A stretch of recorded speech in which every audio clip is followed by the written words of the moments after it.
Today on Blue 58, safety is a not-so-sneaky need for the 2022 Packers. Where and how do they address that in the draft?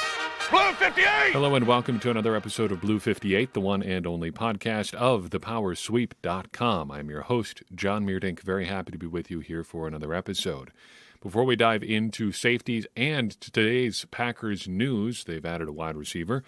I wanted to apologize in advance just for any background noise you might hear today. It's crazy windy here in Northwest Ohio today, so if you hear a little bit of that in the background, I apologize for that. If it helps, just picture a little of this along with it, too. Some rain, thunder. We can pretend we're doing some draft talk in some conspiratorial, like some Lord of the Rings tavern or something like that. Just share our secretive thoughts about safeties and what the Packers should do in the draft. Maybe whispered over some dark ale with some other secrets or something like that. I don't know. Just do whatever works for you. If you don't hear it, just pretend that I never said any of that either. Or, drop in your own rain sound effects as well.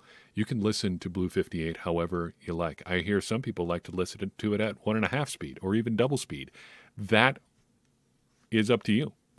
Don't listen to it at half speed because I sound like I am giving you some very, very deep and high thoughts about the NFL. Or, if that's how you like it, give that a shot too. Packers have added a wide receiver. Sammy Watkins, recently of the Baltimore Ravens, previously of the Kansas City Chiefs and Buffalo Bills, joins the Packers on a one-year deal worth up to $4 million. At first blush, I think there's a lot to like about this move. Watkins gives the Packers a proven NFL receiver, which is something that they need. They need a guy who is more than what I think Allen Lazard can offer, and he's probably their best current wide receiver. Randall Cobb, pretty limited. Amari Rodgers, pretty limited. And then it gets pretty sparse beyond that. So you've got an additional wide receiver who has at least shown that he can do it at the NFL level. He's also a different sort of receiver than the Packers currently have. More of a speed-oriented guy, a guy who can push defenses vertically, who's done that throughout his career, has been a very effective receiver doing that throughout his career. And then he is a plus run blocker. If you look at his Pro Football Focus grades, he really regularly puts up consistently good numbers as a run blocker, which is something the Packers very much value as a franchise at receiver. On the flip side, too, I think there are some reasons to be concerned here. He is regularly injured. The laundry list of injuries that he has had in his career is significant. And not that that's terribly unique in the NFL, but he hasn't played a full NFL season since his rookie year. And to be fair, Devontae Adams missed more than a few games as well, but Watkins is a fairly regularly injured guy. In fact, the Jet Sweep guy in the Power Sweeps Discord put together a full list of his injuries. It's been a lot. The list includes a shoulder injury in 2011, an ankle injury in 2012, a hip in 2014, another ankle injury in 2015, a foot fracture in 2016, another injury to the same foot in 2016, the same foot again in 2017, rib and groin injuries in 2014, glute injuries in 2015, a calf in 2015, a concussion in 2017, another foot injury in 2018, hamstring injuries in 2019, groin and concussion and hamstring and calf injuries in 2020, and then a hamstring in 2021. Now, again, that's not necessarily unique in the NFL. Guys do get hurt. It's a violent sport. But he seems to have a longer list than most. And I think there is reason to be concerned there. However, as a bottom line signing, I think this is, for one, not all that expensive. Again, up to $4 million. We don't know exactly what that entails. And secondly, it fits into something that I think the Packers really need, a sort of bridge player. We know the Packers are going to add talent at receiver in the draft. They basically have to, because with a one-year deal, they really have nobody beyond 2022. I mean, Allen Lazard is hitting true free agency after this year. Randall Cobb is not getting any younger. I think his contract expires this year, though it doesn't really matter because of the age thing. You get the picture. They just need bodies. And with Watkins' contract expiring after this year, they still probably need 2, maybe even 3 rookie wide receivers coming out of draft weekend, or else they're going to be pretty shorthanded. So add some more talent at wide receiver. They're pretty much going to have to.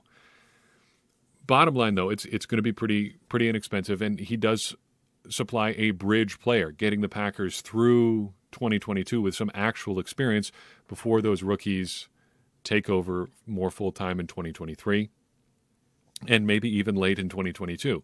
He's going to get them through the early portions of the season, provided he's healthy, and we've talked about that as a significant if there with Watkins, but he can get them at least through the early portions of the season with some experience and proven ability.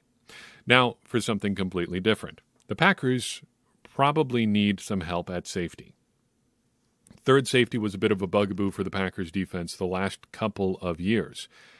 In the 2020 NFC Championship game, for instance, Tom Brady had no problems finding out where their third safety was on the field. And that entire year, Will Redmond was a bit of a red flag whenever he was out on the field. It was like he was wearing a sign, I said it frequently, that said, throw the ball here. Whenever he stepped out of the field, the opposing teams always knew where Will Redmond was. In 2021, things were not much better.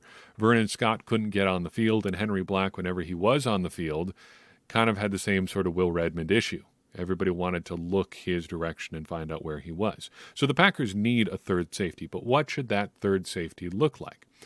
I'm here to tell you I don't really have an answer. They just need somebody who's competent at that position in a way that they haven't had before.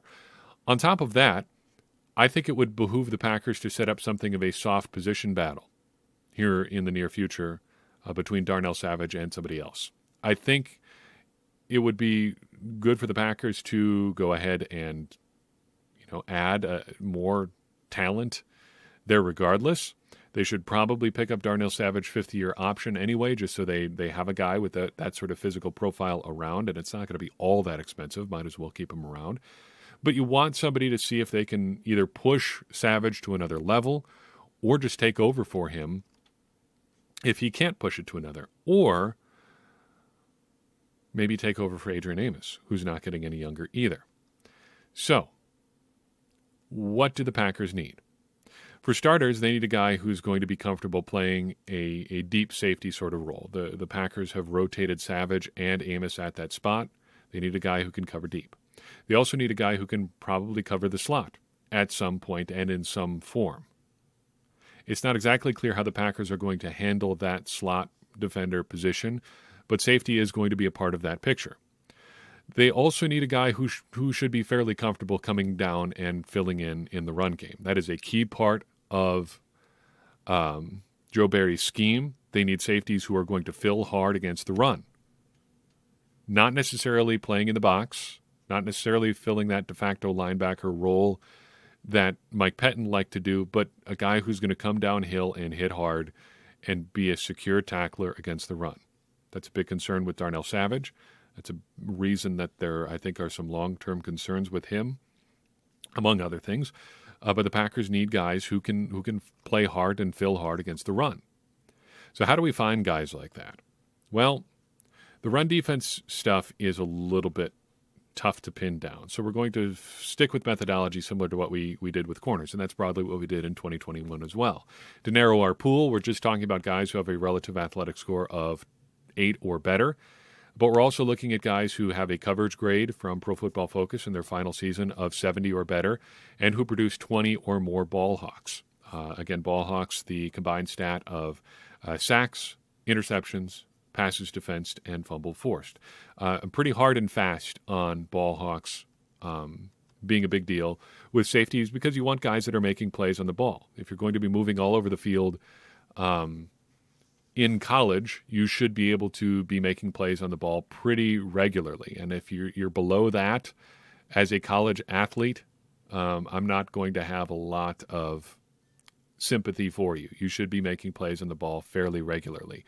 We do make a half ball hawk exception for one player in our discussion today, and I will bring that up when we get to that point. But we've got 4 guys who are elite athletes who hit both of those thresholds. A couple of the other guys hit one or the other, and if it comes down to one over the other, I'm going to stick with the coverage grade. There are a couple really good options there who just hit the coverage grade, but I want both. I want guys who are good in coverage and are making plays on the ball. So 4 guys who hit both thresholds. The first is Kyle Hamilton out of Notre Dame.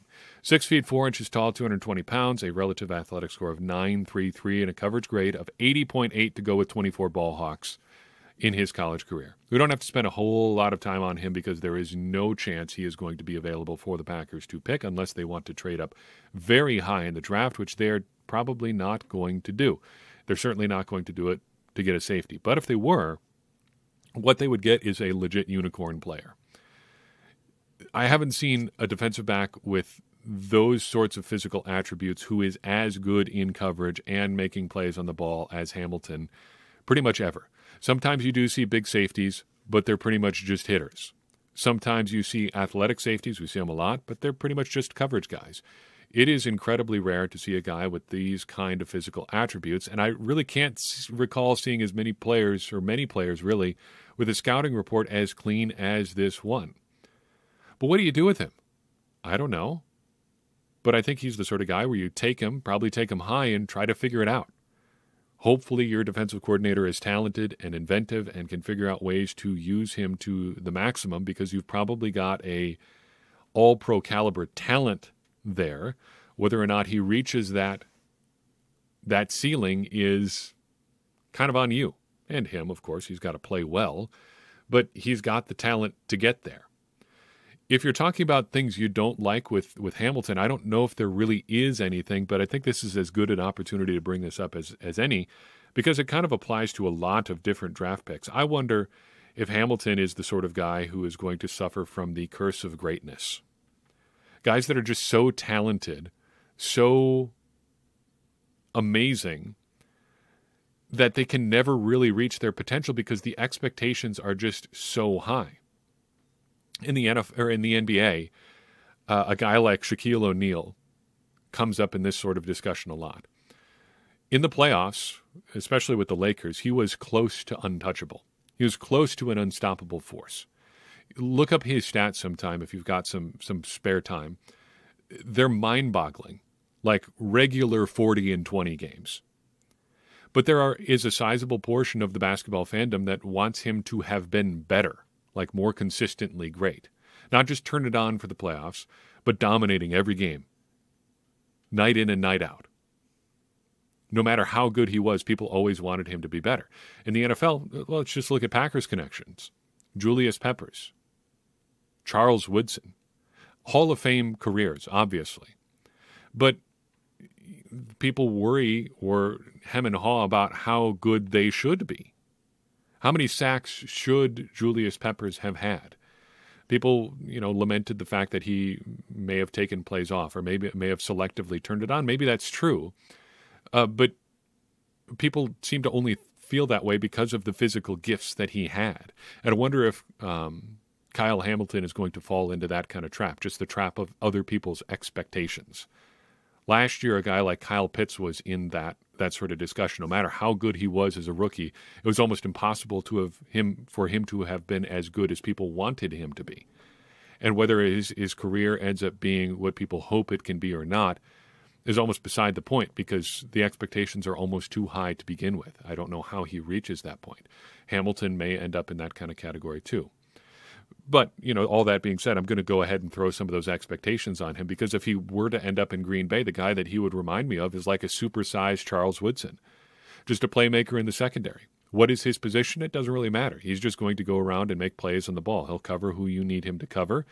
He'll tackle who you need him to tackle. You need him to blitz the quarterback. He'll do that. And he can do it all well. And here I am spending minutes talking about Kyle Hamilton, a guy who's obviously great and obviously isn't going to end up in Green Bay. Some more realistic options are to follow, though, starting with Jalen Petrie of Baylor. 5'11", 198 pounds, a relative athletic score of 8.48. Mostly, I have to believe, due to size because Rass loves a big guy, as do I. But that may be the reason for a slightly slower score than you might expect, but 8.48 is nothing to sneeze at either. He's got a coverage grade for his final college season of 78.7, pretty darn good, and 26 ball hawks. He's your everywhere guy. The Packers talk about the star position a lot. He literally played that in college. That's what they called it at Baylor's defense, too. Does a little bit of everything. He covers, he plays the run, he blitzes. He's a former linebacker, so Heck, he can do it all. You wonder if he's too small. 5'11", 198 pounds is no shrinking violet. I kind of think if you use him right, that's probably not going to be that big of an issue, but you would like maybe a little bit more length. Other than that, it seems like a question of expectations. Not quite curse of greatness type stuff as with Kyle Hamilton, but just like if you're talking about him as this do everything sort of guy, and he never really finds a job, can he live up to your expectations if you don't really know what to expect of him? I think that's a fair concern, and if the Packers end up drafting him or a guy like him, we'd have to be careful about that. What do we really want him to do, and how do we evaluate that? He kind of reminds me of a midway point between Adrian Amos and Darnell Savage. He's not the willowy track star type that Darnell Savage is, but he's not really the more boxy, almost quasi-linebacker that Amos is sometimes too. If you could get kind of the midway point between those two guys, I think you'd really have something, and Pitre seems like that sort of player. Next up is a real interesting prospect, and I put him further down the list here just because I'm not really sure what to do with him. Marquise Bell out of Florida A&M, so smaller school guy, but some interesting physical attributes. 6'2", 212 pounds, 8.94 relative athletic score. Coverage grade of 79.7, 31 ball hawks, most of anyone I've got on my list with a relative athletic score of 8 or better. Keep that in mind. Seems like the full package at a small school. Dominant stats, really, really good numbers, and dominating his competition. Last episode, we talked about Zion McCollum. Fantastic stats at Sam Houston State. Our man here is pretty similar. Not quite as dominant as McCollum was, but 31 ball hawks, a coverage grade approaching 80. That's nothing to sneeze at. He is pretty raw. And safety is a little bit like quarterback on defense. If you're of a particular size and you have a certain amount of athleticism, you might just end up getting stuck there just because of what you can do at the position. Just think about a dominant athlete playing a roving sort of position in the middle of the field. That's kind of the Marquise Bell experience. And that's pretty common at smaller schools. You do see a lot of guys like him. In the NFL, he's probably a deep safety, but people will want to put that kind of size close to the line of scrimmage. He reminds me of Divine Diablo from last year, a guy who had length, who made plays on the ball, who is a good coverage guy, but where do you put him? Does he have the agility to play near the line in the NFL? I don't know. He's kind of a very, very poor man's Kyle Hamilton. He can do it all, but do you want him doing it all? Hamilton has shown he can and playing at a much higher level of college football, so it's less a concern with him.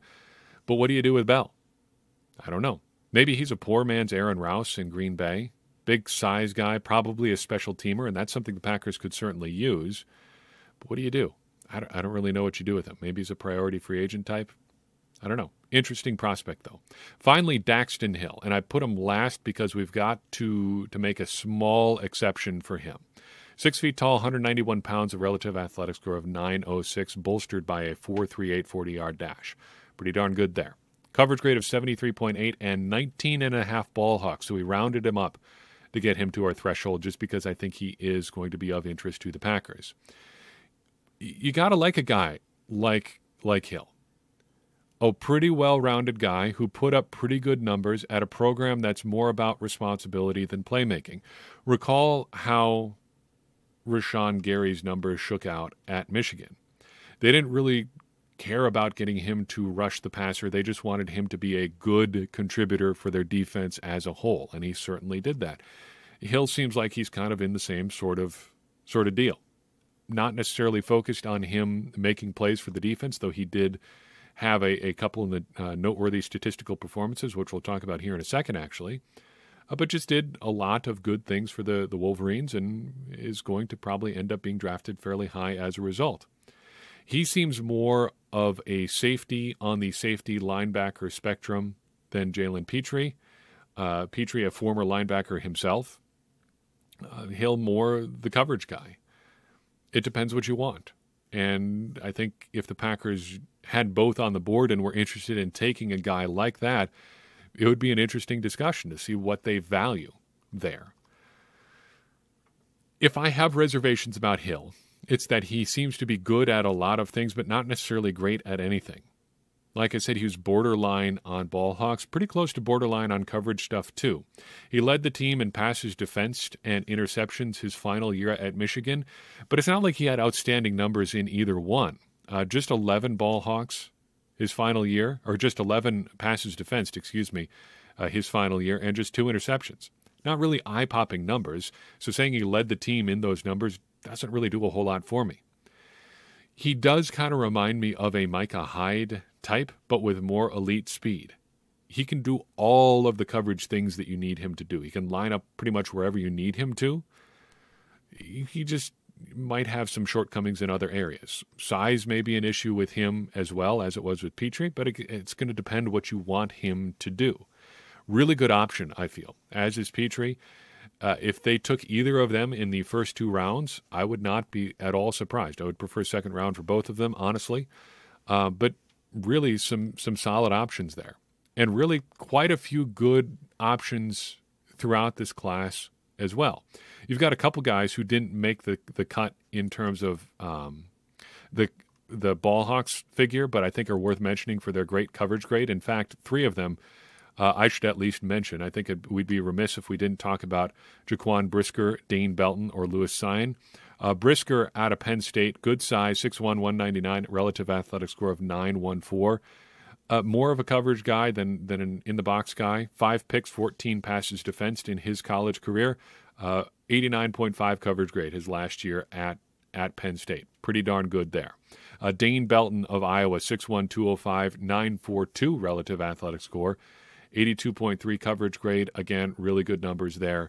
And Sine out of Georgia, 6'2", 199, 992 relative athletic score. Just 15 ball hawks, but that, again, seems to be a consistent issue, a consistent issue with Georgia guys. They just have so much talent on their defense, or did at least these past couple years, that it's hard for any one guy to stand out. But he did have a coverage grade of 81.4, so if you're looking for a deep safety option, he might be your guy. If the Packers do want a third safety in the draft, I do think there's a lot of good options here. It's a lot like corner, which I think is probably a deeper class than most people are giving it credit for.